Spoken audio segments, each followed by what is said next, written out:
Live. Before I get started, I want to say that I'm going to be doing a video on the Bella Twins. It'll probably come out after this one or tomorrow. I need to get something said. I did briefly say it to somebody, but I think it needs to be stated what's going to happen with these two. So watch for that video. Now, what do we got on Smackdown Live? I didn't hate the show. It was okay. But the ending, when I explain it, you'll understand my anger. I am enraged right now. Enraged. When I finished writing the notes that I used for this show, I wanted to explode with rage because of how I felt. But I'll say that at the end of this review. Let's go to... There we go. First thing, I want to get this done now. Because what's going to happen with the women? They're pairing people up already for the inevitable tag team division for the women. That's at least what I understand. They already got the titles already made up, and possibly by the end of the year to next year, they will be rolling them out. So they're already trying to team people together so they can be people can get used to them. So when the tag belts are ready, you already got something. So this is what we got. I have not been happy about what's been going on with Naomi. She's in my face. You guys know how I feel about the girl. She is somebody that's genuine. You love her. She's not great as a heel, but she can play when it's necessary. But she's generally a face. She's one that is loved. You heard her when she came down to the ring to face Peyton Royce. Again. Like I said, it's like Ember Moon with Absolution all over again. But this time it's with the IKonics and Naomi. I don't know what's wrong with them. But I will say it was okay at the end. But still, Naomi is being hosed here and I'm not happy with it. Now, IKonics come out. And they're trying to hype up Naomi. No, you. No, you. I beat her and I'm better than her. No, I am you. It was stupid. I'm sorry. Look. I can understand what we're trying to do. They were trying to incorporate Naomi's name into a funny skit. But this one didn't work. It just did not hit. And the crowd pooned it like they should. Now, mind you, when it comes to Peyton Royce and Billie Kay, they don't always hit their marks and always funny. But they are funny when they got it right. But when they don't got it wrong, the crowd needs to poon them. And this was one of those times. It was sucky. But I was not interested in this match. I didn't want to watch this match. In some cases, I walked away from this match to go get some water and go to the toilet and take a piss. But when I did come back near the end of the match, Naomi did win. I believe it was Billie Kay kicked her in the face. They started beating her up. And then Asuka's music hits. The woman who, mind you, was the most dominant woman for 2.5, near 3 years, who has been dropped by creative, now appears out of nowhere, saves Naomi, and now it looks like there's going to be a tag team battle between the IKonics and Naomi and Asuka. The rear view hip attack. Because that's what they got. Naomi has the rear view when she does that, throws someone into the ring ropes and does that split, and they get nailed right in the most roundest and firmest ass you can think of. And then you have the Asuka hip attack, where she just literally runs at the rope and literally turns herself and aims her ass right at the woman's face. Unlike Naomi, who pushes the person into it, she runs at them. So they're kind of a perfect match because they both have very similar endings. Oh my gosh. But it's sad. I would rather see Naomi go against Asuka. Naomi has improved as a wrestler. Asuka would really teach Naomi a lot as a wrestler. Of course, if they're teamed together for a while, it actually is a good thing. Because Naomi can learn something from Asuka. I know she isn't very good in speaking English. But Shinsuke Nakamura can speak pretty good English. And he can translate for her if there's some type of problem. So, essentially speaking, they can do something good with both of them. Naomi, with the short amount of time she may be teamed against her, could actually learn something from her. And I'm kind of hoping that will happen for a couple of months. I really want to see Naomi learn something from Asuka because she's been in the business way longer than she has. And she could pass on a lot of knowledge that can help her. But who knows? They may just drop them both like they have been. Naomi has been seen and then jobs twice the IKonics.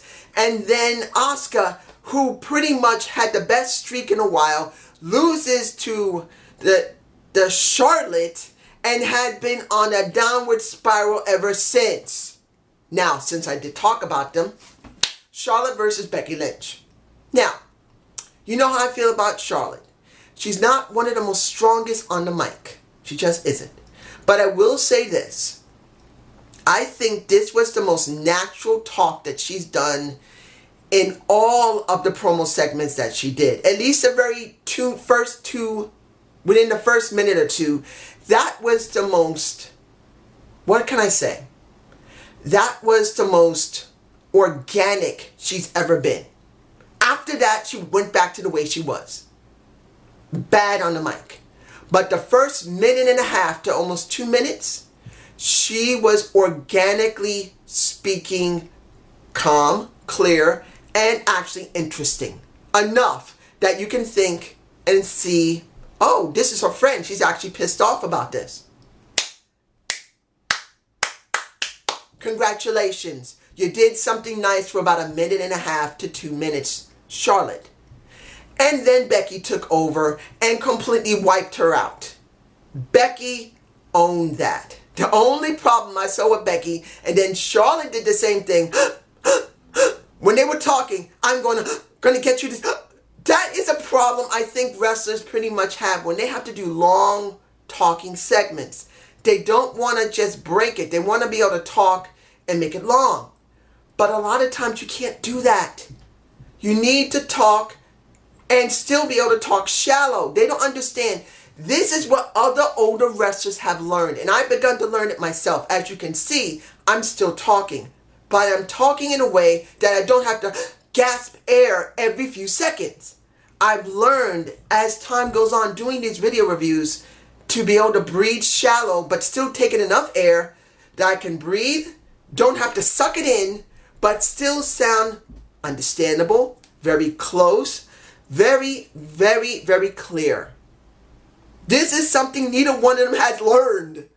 But if you're going to take that away from the segments, Becky was awesome. I loved it way more than Charlotte, but I give Charlotte credit when it's due. She did do alright for the first 1.5 minutes to maybe near 2 minutes. 1.45 seconds, let's put it that way. Now, how was the rest of the show? Wasn't bad. The Jeff Hardy and Randy Orton video packages were good.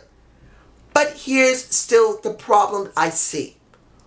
What is this all about? Yes, you could say Randy Orton is trying to make his legacy mean something because no one's respecting him. Then you can say about Jeff Hardy. Jeff Hardy can do what he needs to do here. His segment was actually kind of better than the Viper in the very beginnings of it. At the end, Randy Orton was way better than Jeff Hardy. He kind of felt like it was wandering away even though he was following the script. When it comes down to it, I felt this. This is cool going into Hell in a Cell. This will be the first time that Randy Orton is going to have a match in Hell in a Cell with Jeff Hardy. This is Jeff Hardy's very first match. But this doesn't really mean as much without the U.S. title with Shinsuke Nakamura involved. Oh, where is Shinsuke Nakamura? Is he hurt? Is he kept off TV? Is he doing a movie?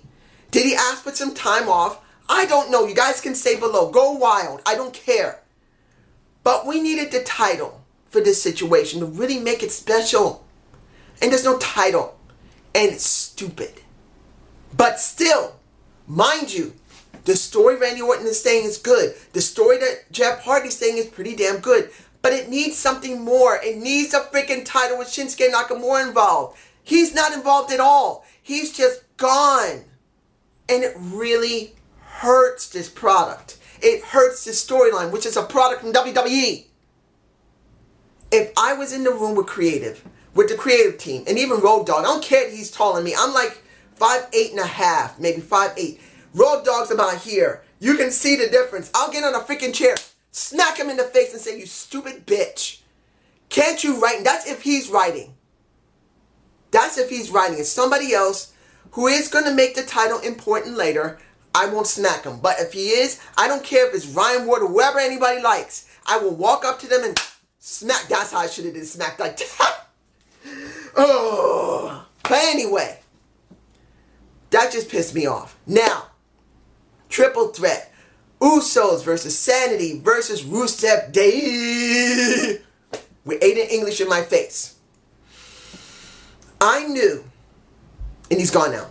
I have to be accurate. I have to tell myself, hey, this is when I wanted to stop.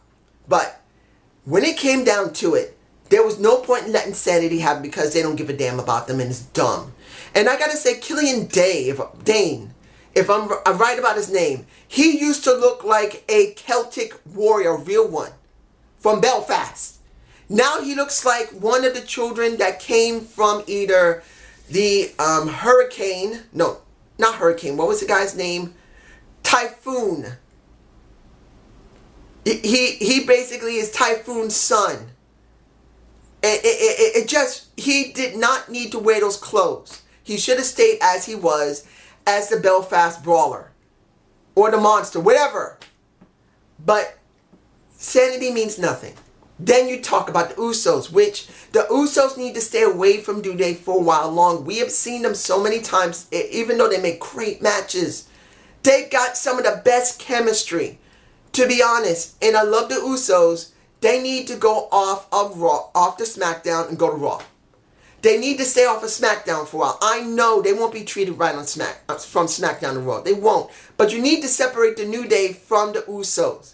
They've been at each other's throats for a while now. And even though you're taking them off TV, we know the Usos are on SmackDown Live. They need to be sent to Raw. And they need to be sent to Raw to stay away from the champs for a while, so it would feel like something special. So the only ones that was good was Rusev Day. And they did win. And now they're going to face the Bar. Now, this is my thought. The Bar versus Rusev Day. There's only one team that needs to go forward, and that has to be Rusev Day. They just got to go forward, and they got to be turned face. If they're not already faces, they need to be turned faces, which they won't, but this is what I believe will be best for them. They need to be all faces. And I'm not saying they're going to be. I know they're not going to turn them faces. If they do, I'll be shocked beyond screwing fuck. I can't believe I said screwing fuck. What the hell? Anyway, you get my point. Let's move on. Let's see here. I gotta get this over with. Almost versus Daniel Bryan. Now, there's still more that's going on in what's happening here, but it's better to do this now because I'm almost finished. I am not happy about what's going on, Sierra Almost, and I'm not happy about Zelina Vega. Finally, I get it right. I really like her. She's a great talker. And this is what I gotta say about what happened in the beginning of the show with Daniel Bryan and Brie Bella. Brie cannot talk. Not because she's not a good talker, but because she's copying her husband. And that's the reason why I'm doing a video about the Bellas. I'm doing a video about the Bellas after this. And what's going to happen with them. But when it comes down to it, Brie is basically off the coattails of her husband. She's talking like him. And it doesn't work. She needs to just be quiet or use her own style. Be Brie mode. Not Brie, Daniel Bryan's wife. Because as you try to copy him, it doesn't work.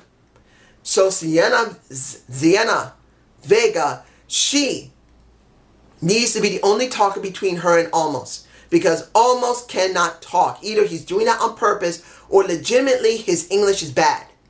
She's the only one that can talk for him.